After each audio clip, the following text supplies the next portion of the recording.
Well, good morning, everyone. It's great to see you all here. Great to be in Dubai again. It was a long trip from San Francisco, but I always enjoyed here. I always welcome the opportunity, and particularly now, to get back on a plane and come back to a tech event. That's really speaks to my passion and love. I feel very strange standing so far away from everyone, but such is life, right? We'll fix this in the months ahead. But it's fantastic to be here. I have come in, as I said, from Northern California, where I run a small consulting firm, and I'm a professor at a few universities. I've written the book on smart cities, which I'll be telling you more about today. But I'm happy to be with this incredible panel. This is my third GX forum, my third government services, government experience forum. We had the first one at the World Government Summit just a couple of years ago. And then this past year, just before the pandemic hit, we had the second one, which was in Berkeley, at the University of California, Berkeley, very close to where I live. And now we're having the third one here at GITEX at the later part of 2020. A few logistics. These are the event health and safety measures that I will share with you, so you might be interested in it. Please do keep your masks on at all times. However, speakers have the choice if you would like to remove your mask for the duration of the talk. When you have your mask on, do put it over your nose, please. Respect all social distancing rules. Conference chairs are set to 2 meters apart. Chairs are protected with an antimicrobial shield and are sanitized regularly.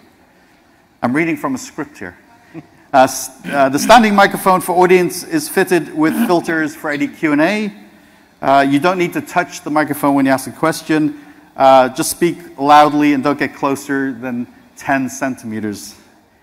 And then you can download the mobile app to access the full event program and to network with delegates. Okay, that's a little bit of logistics done. Let me introduce you to this incredible panel. I'm here with Mohammed, who is the Director of Policies and Programs at TRA. It's great to have him here. I got Ahmed here, the Executive Director of Customer Service at the Corporate Administrative Support Services Center at RTA. Good to have you. Colin Judd, the Senior Director of Government Relations, Brand and Reputation at Careem. Francisco, the Senior Vice President and Head of Etisalat Digital. We have Ramat, who's the General Manager, Middle East, North Africa of Beta, USA. And Rohit, who is the CEO of NeoBiz and Head of Business Banking at Mazrek Bank. What an incredible group of people. So I introduced you so we could get right into questions. We didn't have to waste any time with that. So this first question is for Mohammed. So you exercise significant control of how strong the government's infrastructure is and will be to come, and how it'll be stronger in the future. What key policy outcomes can we expect that will make our service infrastructure stronger than ever before and future ready to provide the best services to the public? Thank you, Jonathan. Good morning, ladies and gentlemen, distinguished guests.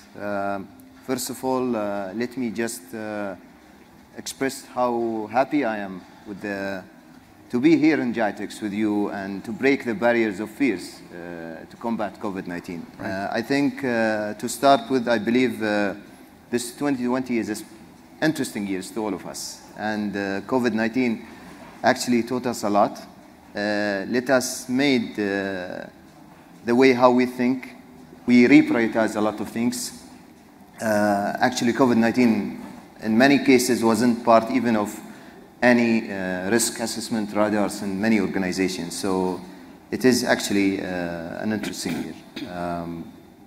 What is very interesting in this year is that whatever, or those nations who invested in the ICT infrastructures, that ROI, you can see it now. So many organizations, many countries who have such strategic decision to invest in the ICT and digitalization for the last couple of years, they could survive. They could continue operating despite the lockdowns. And they could continue serving their customers in the best way how they can. And maybe we could, all of us agree that we've witnessed unprecedented acceleration in digital transformation especially in this one. That's maybe a bright side of the situation. Now, when it comes to the infrastructure, of course, ICT infrastructure plays an important role in any digital transformation in any countries. In the UAE, for example, the way how we could see it is it's an enabling component for all the sectors to flourish, innovate, and provide the good services, digital services to their customers. What we can see that very important is that all the government agencies who are actually part of this digital transformation, they have enjoyed a robust, resilient government infrastructure from all the way from the networking, internet connectivities, as well as government cloud computing. So maybe the next policies, as you clearly mentioned, that what are the more important policies to focus on is to utilize the latest trend that's happening in this domain, especially the cloud computing, for example, yeah. as well as the adoption of big data and IoTs. Very cool, very good. You guys did, I think, better than most places in the world, which is highly commendable. Okay, so this question is for Ahmed. So how did you manage change during the lockdown phase? How did you adapt quickly with agility so that you your overall customer service was not impacted? Okay, so good morning, everyone. I think what we went through in COVID taught us that so many things and so many procedures that we thought it should take that long, it could happen that fast. So what we've done is we've created a cross-functional team, and that cross-functional team was meeting daily and just taking calls as we go. So for example, when they started the partial lockdown of the city, just to give a bit of a brief, I work in RTA, so guys, we control all public transport, we control all the services that have to do with vehicle licensing, driver's licensing. There are so many things. Basically, if you live in Dubai, you have to be in touch with our services.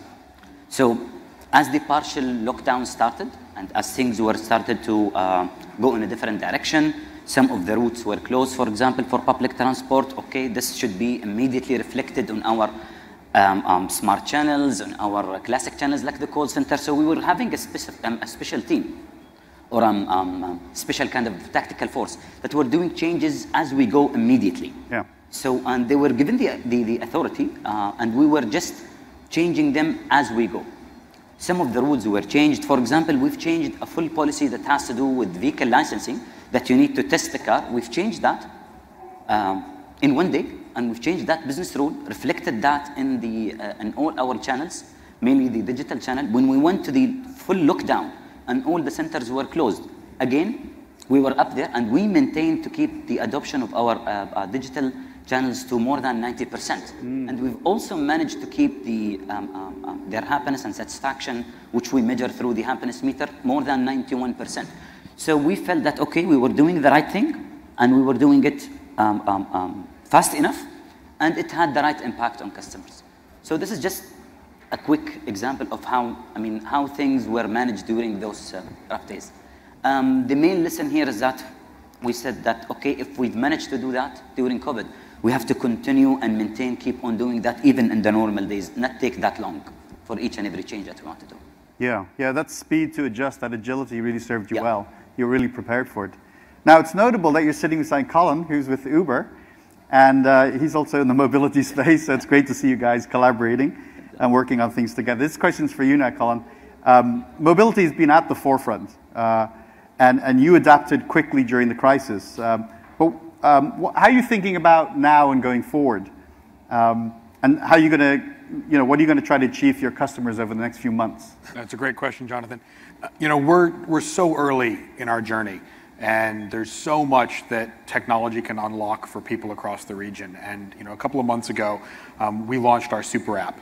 And it's really the next chapter for us, moving beyond simply the mobility of people into the mobility of things, into digital payments, into a single sign-on and a digital identity.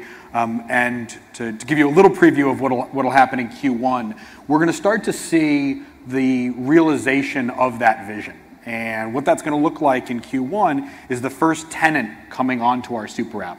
So rather than the way we're set up right now, where any service that happens via the Careem platform is one that we have a large hand in, we're going to have other businesses that want access to the digital infrastructure that we've built, the last mile delivery capability that we have, the secure payments that are part of the platform, and they're going to be able to grow and scale their businesses across the region using some of the technology that we've built. We think that's going to be a force multiplier for a lot of SMEs across the region, but it's also going to change the unit economics for some of the third-party captains who find good earning opportunities via Careem. So there are natural peaks and troughs in the demand cycles, right? Whether it's people going to work, going to school, people ordering lunch, ordering dinner, and we can smooth out that demand curve by doing things like B2B delivery behind the scenes. So instead of having a lot of downtime, we can really start to see really solid earning opportunities, throughout the day, which we think fundamentally improves the value proposition for anybody who wants to come onto the platform and work. Yeah. I'm going to actually follow up with the two of you because it's really unique that you're here together, and because people are watching from all over the world, we don't collaborate enough. And so be just interested, how did the collaboration benefit you guys during this time? Do you have any examples of that, or could you talk to it briefly? See, in particular, what we've done during those times when we had to stop, for example, the taxi service, okay?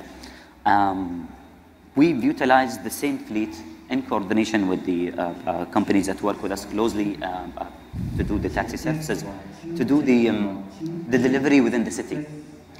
So even the orders that the customers were doing in Dubai, we've worked with the courier companies to use the same fleet to do delivery. So we've tried to reutilize our assets again and make use that we serve the customer during those rough days, and again in collaboration with private sector. This was one example. Having the information and change of information about how do you move within the city, what are the precautions, reflecting it again on the main platforms that gives information to customers. Again, we work closely with all our partners, and I think, Careem and Uber are very good examples of our partners of how can we reach to our customers and exactly keep them safe and also maintain to move them within the city. Yeah. I think what I'm hearing a lot, with the TRA and RTA is this innovation mindset, which has served you really well during this crisis. And talking of innovation mindset, I want to ask Francisco a question from Etisalat. On the same lines as what you've heard, what have you been able to do during this time, and can you give us some examples? Thank you. Good morning, everyone. Well, it's been a very busy time. I think all of us as organizations, we have been challenged. This has been an example of fast adaptation.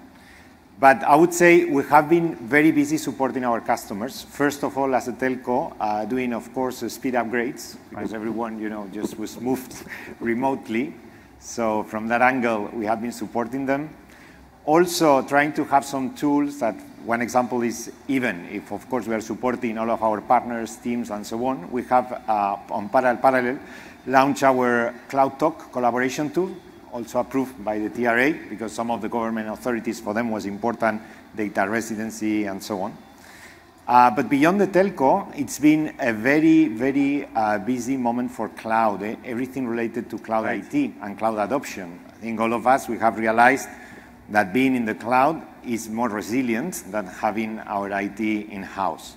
And in that sense, one of the big achievements was supporting the Ministry of Education with the e-learning platform from the Etisalat One Cloud. But on top of that, working with Microsoft, with Amazon also to accelerate this adoption.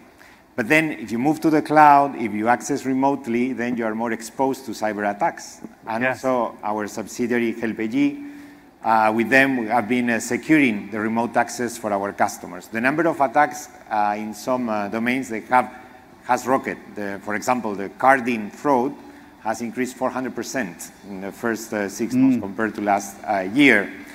And of course, other events like fraudulent sites, there is more than 100,000 fraudulent sites about COVID-19. So all of this has created also the need to protect the organizations and to make them more resilient to attacks. And then, if we move more to the AI, IoT part, a very active moment also were all related to video, cloud, and video AI. We are very engaged with the authorities also with our video cloud platform, offering them different capabilities to better understand what's going on. And for example, in the lockdown in certain areas of Dubai, we were using this technology together with the authorities. And interesting how we try to adapt the algorithms. For example, for face recognition, we have trained algorithms to recognize people even with a mask. And you might be surprised after a lot of training that you reach 85% accuracy, even with a mask, to recognize someone.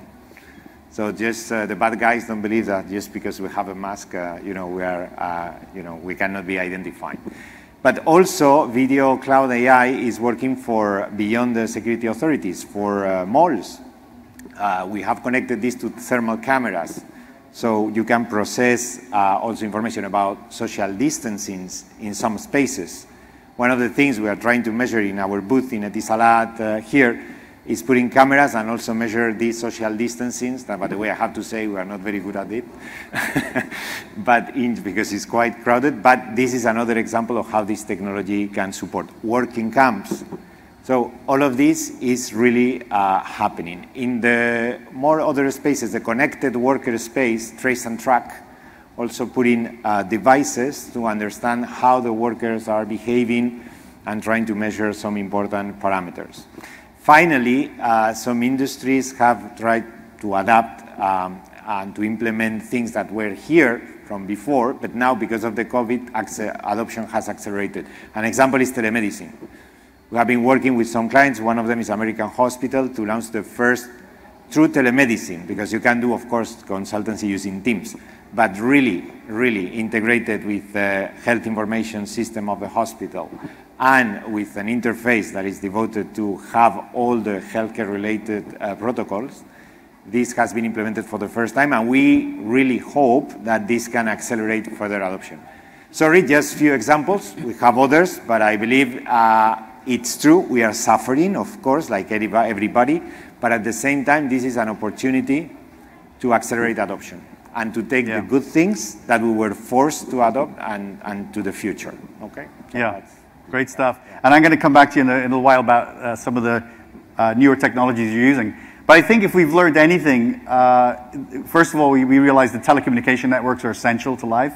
And the internet's pretty important, right? So you guys were put under pressure, and I think you stepped up, which was incredible. Actually, all that wouldn't have happened if they didn't do a good job. Yeah, none of this would be possible. Yes. Our lives would have ground to a halt. So we have greater respect for the telco companies, and both our wired infrastructure and our wireless infrastructure is very important. My guess is many telco companies around the world are upgrading where they weren't upgrading before. Now I want to go to Ramid. I have to say I was the Chief Information Officer and Chief Technology Officer for the city of Palo Alto. Sure. And every day when I go to lunch or get a coffee, I would pass your flagship store in Palo Alto. So it's great to have you here. You're with Beta. And so as a technology company building a better retail store experience for the world's most innovative products, you've pioneered a model called Retail as a Service. I'm hearing about this for the first time.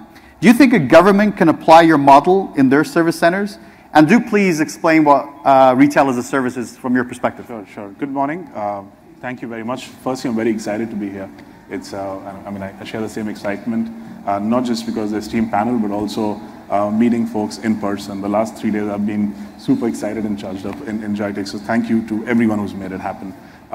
That's a very interesting question, before I even talk about Retail as a Service, first thing I want to establish is retail is not about selling only, and I think COVID and the pandemic has proved it even further, that retail is about experience. It's not just about purchasing something from a store or online.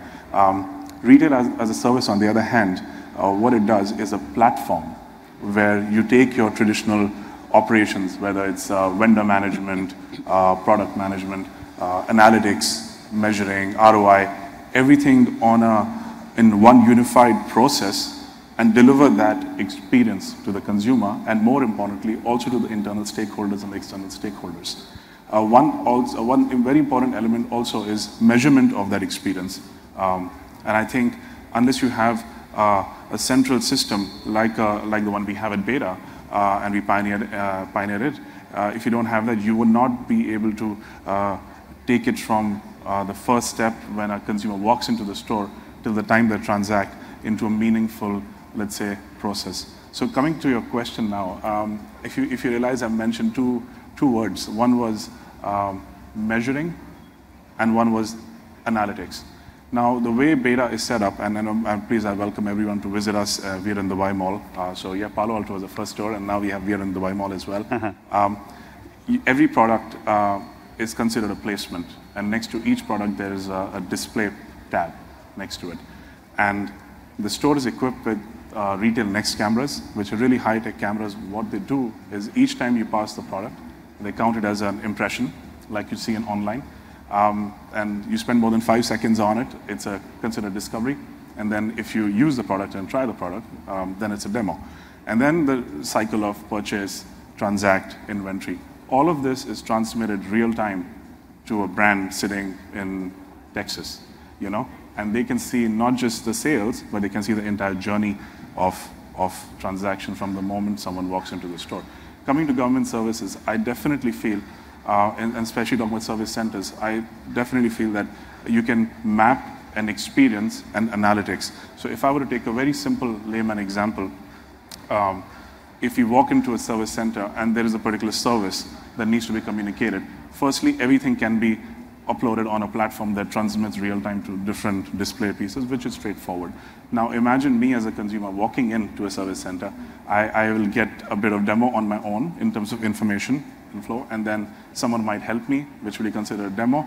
And then if I were to go and avail that service, that becomes a transaction. So I'm trying to relate to retail and government, but then what you will get in turn is meaningful data of how I as a consumer was dealt with, how many consumers came into the service center, what was the reaction, and what was the conversion. So yes, to answer your question, it definitely can be applied. And I think what's also helping is a level of sophistication that is coming in every year into this whole retail as a service platform. Yeah, it really is a unique model. You guys are sort of leading the way in rethinking a lot of brick and mortar. Certainly in the US, I could say that during the pandemic, we discovered delivery in a big way. Everything's getting delivered now. This holiday season will be, like nothing we've ever seen before in terms of people getting packages to their home and ordering online. So we see a revolution happening in the retail space, which you're part of. So now to Rohit, good to see you all the way down there. Can barely see you without my glasses, but I know you're there. I want to ask you, I believe Sheikh Mohammed has said that government services in this country should be as efficient as banks. Are there immediate lessons from the work you're doing that can help governments deliver better services to their citizens? Thank you. Good morning all. Privileged to be here with the esteemed panel and all of you. I hope everyone's keeping safe. Look, I think the government of UAE is anyways very progressive and one of the really smart government in the region. So, but if His Highness has said something, so it's a big compliment to the banks. Yes. I don't think banks are looked at normally as one of the really cutting edge institutions. But there are some similarities which I think the banks have tried to work around between government and banks and have made found some good success. If you look at it, during COVID, banks were always open. And for us, the second day of lockdown, 98% of our staff was working remotely by the second day. Because there was no bank holiday. We came to work and the next day it was locked down. By the way, the first thing that happened during lockdown was everybody wanted to secure their finances. So they wanted to take money out. Suddenly we had people who had never used online banking, all wanting to move online. But it doesn't end there. When people wanted to move online, there were many who wanted assistance. So unlike purely online institutions, there were many customers of ours who actually wanted to call their relationship manager and ask him to help them log in, help them understand how this whole online system works. They were, the most wealthy customers of the banks typically are above 40, so they're not millennials, and they are typically not the most technology savvy people. So I think we learned some really good lessons, and our customers also realized the value that traditional full service banks bring to the table. Second lesson I think for us was that there are many areas that technology has really helped. So cross-border remittance or cross-border payments is a great example.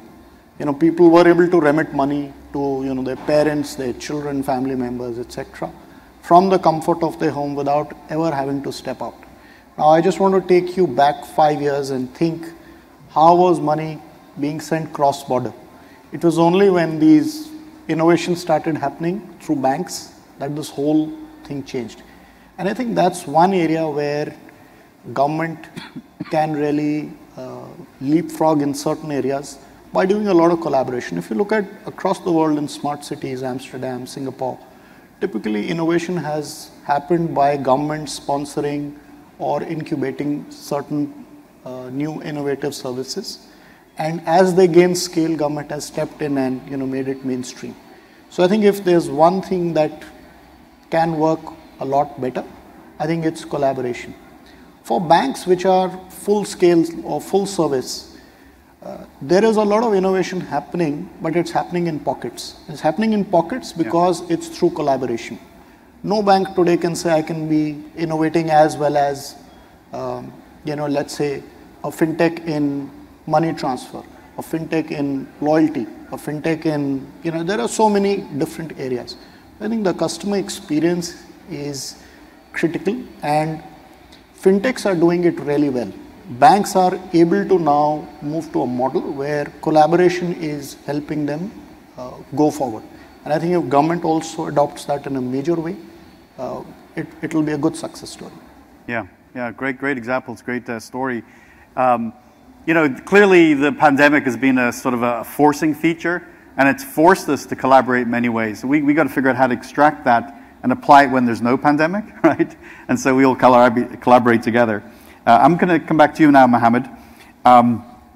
This is all about customer service. It's about great experience in government. So we understand that there's a major push to deliver a superior customer experience in government services as defined by your leadership. You'll need a superior workforce to deliver such experiences as well. What challenges and opportunities do you see here for a future-ready workforce, ready to meet your objectives and the demands of the new age customer? I think the variation of maturities in digital adoption, it's a challenge, and that's obvious in all part of the world. But however, what we do here in the UAE, especially as part of a digital government, is to help those who are actually lagging behind and put them on the track again to work in collaborative with other government agencies. As I can clearly see from the what have been discussed is that collaboration is very important. Yeah. I think collaboration between the private and the government and public and private sector is essential now, because it is basically what the customer need. Customers, as you clearly mentioned, that it's the user experience. Customer really don't care whether it's a service offered by a public service or a private service. What they need a bundle, a journey that they enjoy, a journey that provide them an intuitive, clean, easy, fast services. So when it comes to collaboration, we're happy that we started such collaboration with private sectors, not in a context of a supplier versus a technology vendor, rather than a truly collaboration. I might give an example of this one. We've introduced a digital identity system called UAE Pass, and this digital identity system, when we introduced it in 2018, was somehow restricted to offer identity services to all the government agencies. Then we thought of, but what about the private sectors? The private sector is a part of this ecosystem. Why not offering the same services to the private sector? So the government became a service provider to the private sector, which is, I mean, kind of strange in other countries, but this is the reality. So we started offering the identity and digital signature services to the government, to the different sectors, including the banking sector. So how the banking sectors, they benefit from this one. Of course, when you open a banking account, there is something called the KYC. And KYC is you know your customers. And this is, I'm sure that it is an overwhelming process, and it costs a lot of time and effort and money to the one who is processing it. So the solution was simple, is that why not depending on a verified digital identity of the citizen who are living here and speed up the process of KYC. So we have done a collaboration with the central bank to approve the process, and many, I would say, pioneering banking sectors, they've joined the force and they started using this one. So this is one of the examples. I would say it's a good example to say, and at the same time, I'm expecting more sectors to join the force and benefit from such collaboration, and to make the life related to the customer. The customer is the king, as always says. Yeah. Excellent. Yeah. So, such a great point. Thank you very much for that. So now for Ahmed, I have a question for you. You and your team have had a critical role in making Dubai one of the smartest cities in the world, and I can vouch for that.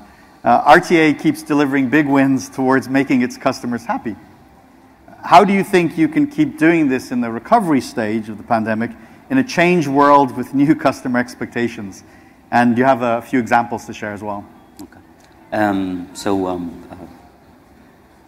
What we've learned during COVID is that, since people for some services were pushed to go to a digital channel, we thought of, for those who were just new to it, how can I maintain their experience? How can I keep it simple, keep it easy, and encourage them to continue use the same services even once the classic normal centers will go back open and we will go to back live. And this is what we are trying to do now. So we are trying to maintain the same adoption, and though we are trying even to increase it to reach to 100% by next year, we've kept the target to ourselves that, we'll continue to keep on promoting and making the services easy, changing the process, keeping it very simple for even people who are using it for the first time. It will be easier, it will be quick, it will be fast, it will be efficient. So this was one of the things that we kept for the post-pandemic. Another thing that we kept also for the recovery stage, which the whole world is going through now. How can technology make the service easy and also keep people safe? So, for example, we are presenting this year in GITEX at our stand that we have security cameras in our taxis, in all our taxis. We've empowered those cameras with AI tool that started to give us indications to our control room that whether the physical distancing is well kept inside the taxi cabin, are they both wearing masks, and more on. Is the customer happy? We are reading the facial recognition. Really? Is the driver okay? Was there any complaint? If there was any complaint, can I go and just check the overall journey? What went wrong? I hate to say that, but sometimes it's not only the driver. Sometimes it is something from the customer. So, but you need to be fair. You are a government at the end, and we both provide the service, and we also govern the service, for example, of taxi. So how technology can help us during this recovery stage? How can we keep them safe? The same thing we've done now in buses. Now the same thing we are doing in metro. And also to elaborate in that, we started to study the pattern of customers now, and what are the time that keeps always the public transport busy. And we started now to look at the POC to try to, I will not say control the customer, but more of guide them that, if you change your journey by only 2 to 3 minutes and go to the metro, it will be empty. The next cabin will be empty. Right. So just change your overall plan by 2 minutes, but it will be a big difference to you. It will be emptier, it will be quieter, it will be safer for you. So things and more examples of that, of how technology can help us to keep people safe, go back to their normal life, but to continue to use the digital channel, which is the infrastructure that my colleague started to talk about. Now, this is the real time where we make our return of investment now on those infrastructure that we kept for the customer. So this is, I think, this is how it would go, and definitely the making use of the new trending technologies, mainly part of the fourth industrial revolution, part of whether it's been AI, the big data, the analytics. How can we shift to be more of a data-driven organization to look at, okay, what customers are saying, how our operations are going, how can we be more efficient and customer focused and centric. Yeah, you said so many important things there. I could pick up on. Certainly in my experience advising governments around the world, data is not yet part of the process in the way it should be. Government has to be a data-driven organization. I love that point. And the second one was, often when we think about smart cities, we're thinking about high tech, very complicated things. But for a community member, sometimes it is the taxi clean? Is the train clean? Is it on time? Is it safe? People will say, to me, that's a smart city. It's a better community. So you're doing all the right things. If you just allow me to elaborate on that, I fully agree. For example, a surface of a taxi, you would need to have the right hygiene is being taken care of, especially in those days. Okay, you want to see that the driver is also making sure that the right measures is being taken, but also at the end, did he reach on time? How is the availability there? How quick and how fast can I get a taxi in Dubai? And I think this is where we collaborated with private sectors. And this is a very good example to see how earlier we used to get an average time of 30 minutes to get a taxi. Now it is down to 5 and 7 minutes to get a taxi within Dubai. So this was a dramatic drop, only with those introducing such technologies and with those right collaborations. Yeah, such an important point. Thank you. There's so many great people, so many great questions I could ask, but we'll move on to Colin from Uber. I guess keeping with the collaboration theme, do you see instances of synergies between you and the government teams trying to deliver better citizen services and experiences?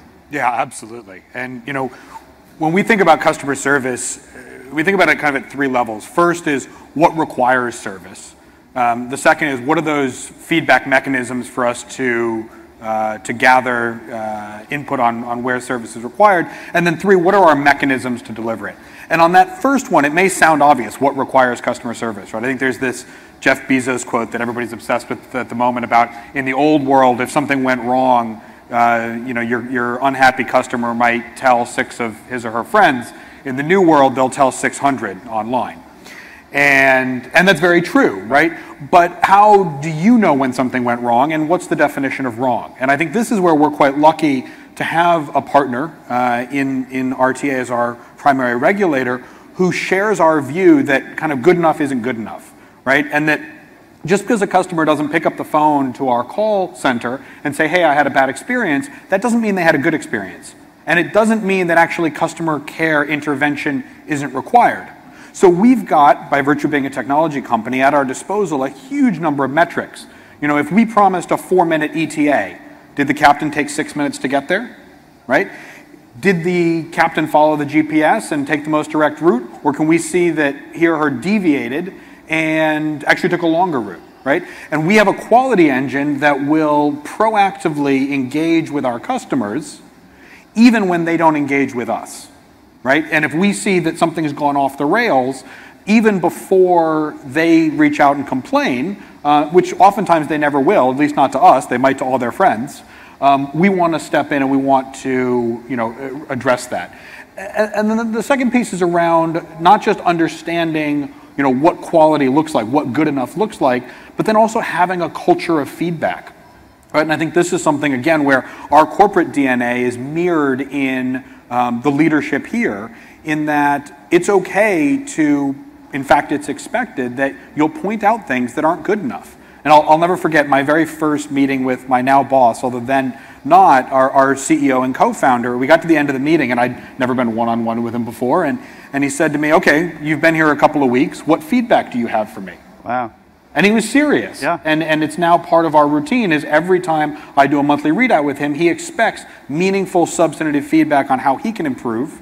It's something I've taken and adopted with my team, and it's something you got to drive through the whole organization of constantly be looking to make it a little bit better. And I think that's certainly something that we, again, look to collaborate with governments on is how can we not just meet that bare threshold of, our customers aren't complaining or leaving us for a competitor, but that they are happy and that they're impressed and constantly delighted.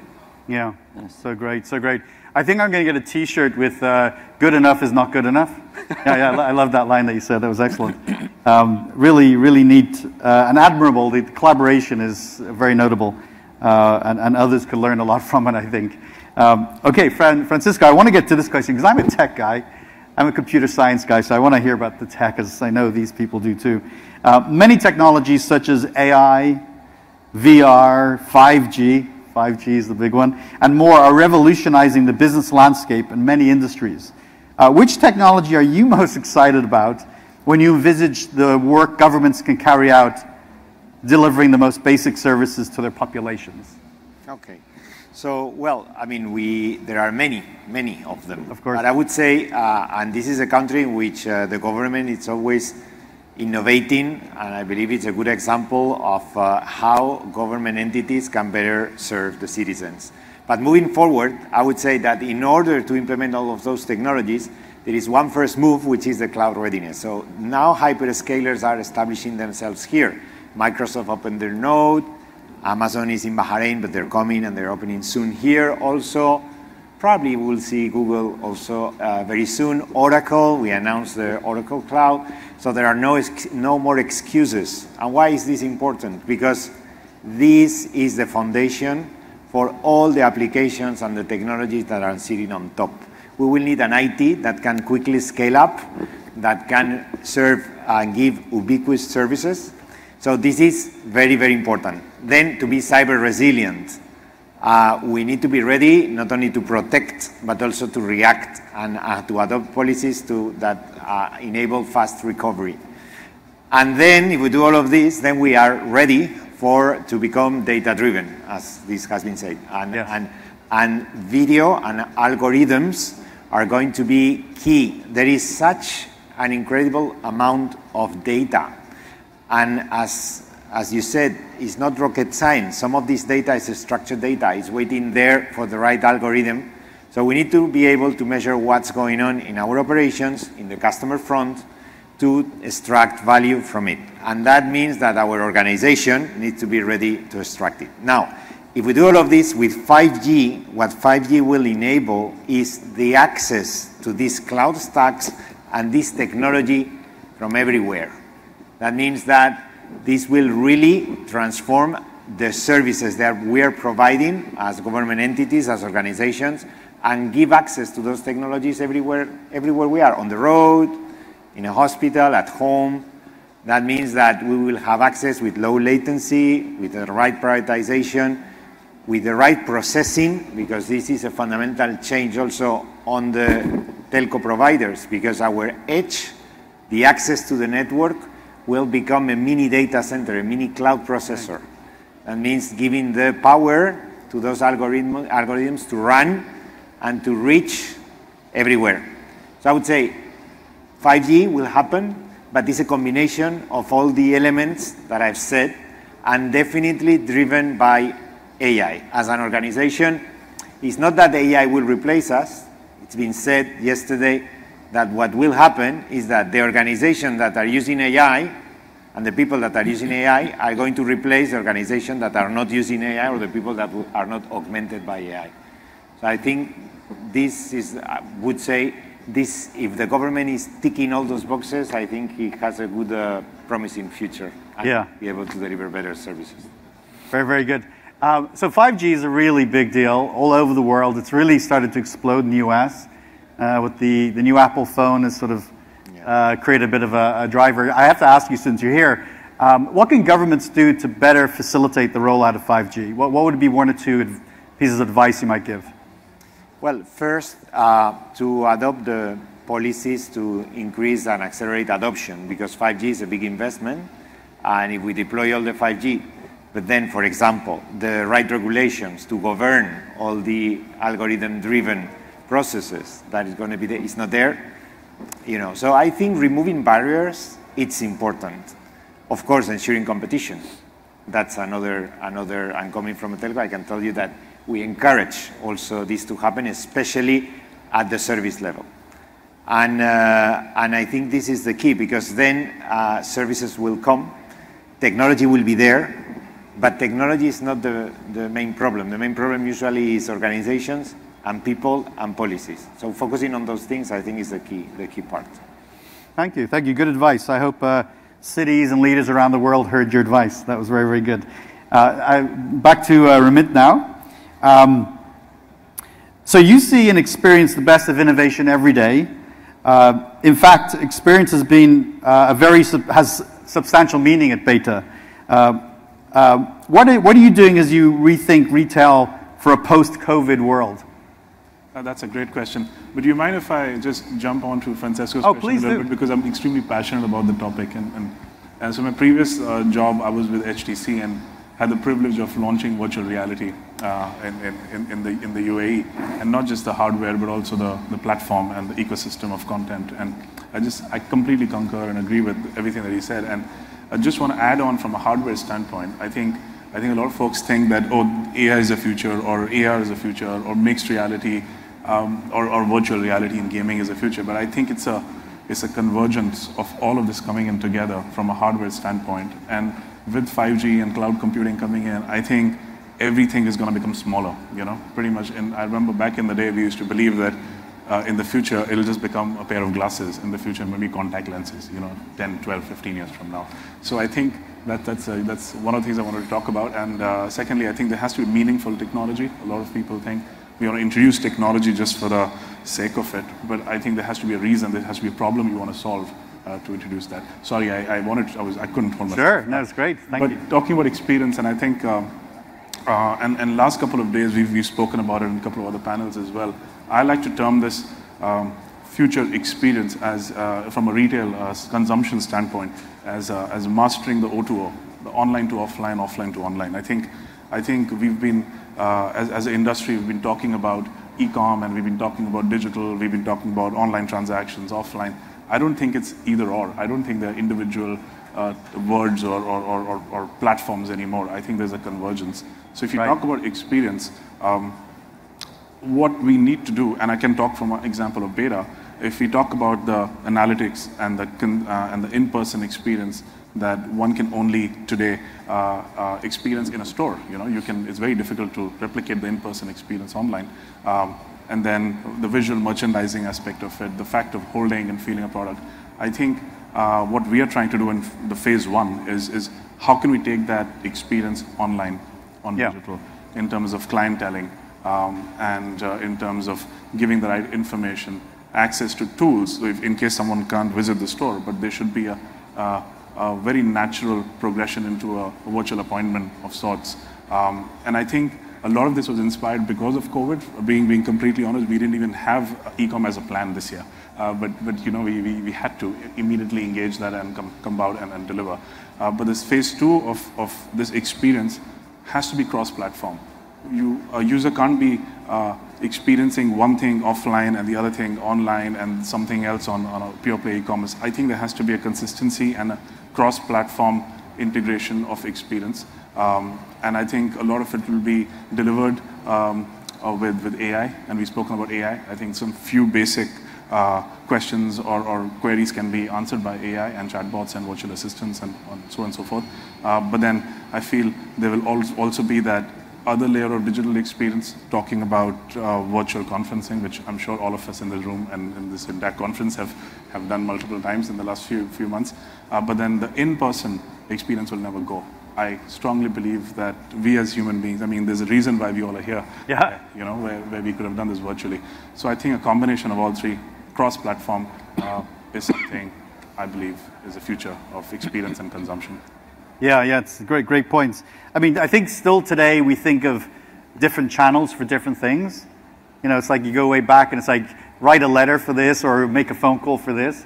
And I think what you're saying is, and this is a big theme of GX, which is, it's really about experiences. And whatever the channel that's appropriate for you at the time of that experience is the one you should be able to use. And I think we're not quite there yet. And if I can add to that, yeah. It's not like COVID happened and there's a lockdown and we bought stuff online. I think it's not as simple as that. As a consumer, we've almost compartmentalized that what are the things that we're going to buy online and what do we need to go and buy or experience in person. But more importantly, it's also how we're consuming marketing messages, how we're consuming content has changed forever as well because of this, which means that I won't be as excited maybe as looking at an offline ad versus someone engaging with me on Instagram or TikTok or some of these new tools that are coming about. So I think it's a change not just in purchasing or buying behavior, it's also changing in the other aspects of the whole process. Yeah, thank you for that. Excellent points. Now to Rohit, over there again. Hi. How can you as a bank help the government in its overarching goal of providing the best services to its customers? And as a follow-on question, what do you expect from government? So I'll take the second part first. Sure. I think the government has, a very basic role in ensuring that the requisite infrastructure is available. Now, when I say infrastructure, what does it mean? It means that there should be standardization and there should be interoperability. And there are two great examples of this that one can look at. If you look at China, if you go to China, it is very difficult now to buy anything using cash. Okay. There's only either WeChat or there's Ant. Right. Now, the funny thing is that these are completely separate systems. They absolutely don't talk to each other. The acceptance is very difficult over one to the other. And you hop over across to Singapore, there you'll find that it's completely interoperable. So, the regulator over there was very, very clear that you cannot build any system which is opaque and, it's not open. So everything talks to, every system will talk to all the providers. And I think they've been able to scale that infrastructure quite substantially. Because of the fact that it is open, many new players are able to come in, and that has really fostered innovation. So I think it's very important to have an interoperable system. And given the fact that the size and scale of UAE is such that not having interoperable systems will really stifle innovation. I think the second thing is standardization. Yeah. So, to have multiple agencies trying to do the same thing is not going to be really beneficial. So to have standardization will really, and we talked about UAE Pass. Now, is UAE Pass the only authority which is doing digital identity, or there are two? But what will really help is if this is interoperable and there is standardized information which is flowing through. And I can give you several examples. For business setups, is the information standardized for a trade license? So, are different free zones asking for different information? And that data that is created, can a bank use it for opening an account? Now, yes, we can use it for opening the account, but is the information standard? Do I get the same information across all free zones, or is it different? Yeah, so that standardization will bring benefits which are really dramatic. I think for individual KYC, it's far easier because if we've got access to the digital identity system, because of the fact that it's got biometrics, the identity is foolproof. But if you're opening the account for an entity, then you need a lot more information than just the identity of the shareholder. And that information the client is giving to at various places. He's giving it to the trade license authority. He's probably giving it to a telco. He's probably giving it at, for an Ajari. He's giving it to a bank. How do we create a data set which is the bare minimum information which can be ported across, all these institutions? So again, it comes back to the standardization. how can banks help? I think banks can help in a major way that, if you look at when you go to buy a car today. So you buy the car, you can get a loan for the car there and then, and you actually never step out. RTA has got a kiosk there itself. We could even do it for a home loan. So let's say you want to buy a home and you've selected the home or the house that you intend to make your home. You can step into a bank, you can get a home loan there itself. You can, if possible, you could even register the property there itself and actually walk out with your property. Because look, you are buying a home, you're not looking for a home loan in particular. Home loan is just a method to sort of acquire that home. If you're registering a company, if everything is available online, the bank can be the place where you go and fulfill, the trade license needs, which data can then be transported across. When you're renewing your trade license, for example, you could do it at a bank or through a bank. And it could just be the same information that is corroborated, sent to the auditor. The fees is taken through the wallet, Nakudi wallet or whichever emirate the wallet is, and sent across to the government agency in question. So there are many things that the banks can facilitate, and there are some great examples as well. So I talked about the RTA, car loan, etc. But there are also blockchains that have now been established. So there's one with DIFC and Mashreq, where the data that is being given in the DIFC at the time of company setup, we are using all of that data to reduce our requirement of information from the customer by about 50%. Other examples are like, for example, Salik. Again, people who've been here will remember you had to go to a petrol pump, buy a scratch card and put it in your this thing. I think many years ago, this was one service that the banks integrated with very fast and very quickly. So, people now update their Salik with a few taps, for example, on their mobile. So I think it's a great collaboration opportunity which can come. Yeah, thank you. I'm so glad you reinforced the standardization point. It's like I was thinking about when all the craziness dies down next year, hopefully, there's going to have to be some very sobering conversations between the technology leaders and the city leaders about things that we have to start to do that we were talking about but we weren't doing.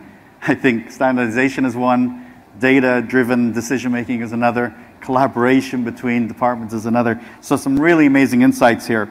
Just a couple quick questions here to bring us to the end of our time together. This question is from Mohammed. What's your message to innovative companies out there? I'm guessing a lot are watching or will watch. How can they help you in carrying out your larger vision of improving services that the government provides to citizens?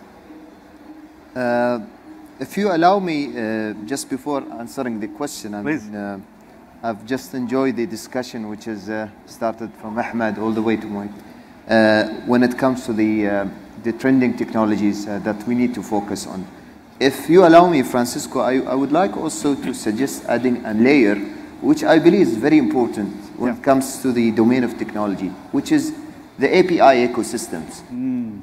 As we are talking about collaboration, we're talking about customer has to choose the right channel. So let's not dictate what channels the customers wants. Let's rethink about how do we design systems. Let it be API by design. So we break down these systems into small microservices, and then definitely we'll have an opportunity to stick these microservices to wherever the customer is. So we go where the customer is. We not dictate the customer with them. And hence, maybe, as Colin mentioned, that the super apps requires all the joining parties to have their services API oriented. So this is one of the things I would suggest to add it into the stack that Francisco mentioned. When it comes to the collaboration with the private sector and SMEs, of course there are a lot of opportunity for them. Open data is an important aspect that every government has to really focus on.